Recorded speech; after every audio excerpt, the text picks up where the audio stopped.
السلام علیکم ورحمت الله وبرکاتو. د کابل ټکی کام کتونکو اوریدونکو ښه راغلاست. دا د نن ورځې مهم خبرونه. د اسلام ورځپاڼې په خپل تازه خپور کړي مطلب کې ویلي چې د غنی او عبد الله راتلونکی جوړجاړی کټ مټ د جانکيري نسخه ده.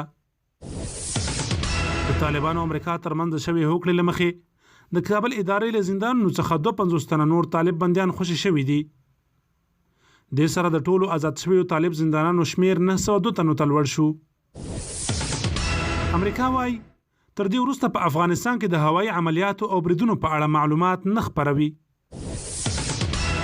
د متحده عرب اماراتو شارجه ښار په النهده سیمه کې یوې لوړپوړیزې ودانۍ کې اور لګېدنې ځاني او مالي زیانونه اړولي دي. ترکیه یو شمېر هیوادونو سره د مرستو پر دوام فلسطین سره هم د کرونا ضد درملو او طبي وسایلو مرسته وکړه. د امریکا ولسمشر ټرمپ ویلي کېدای شي چین کرونا وایرس په لوی لاس نه وي تولید کړی. تر دې وړاندې نوموړي یاد هیواد په رسمي توګه د کرونا وایرس په جوړولو تورن کړی و. د خبرونو پای.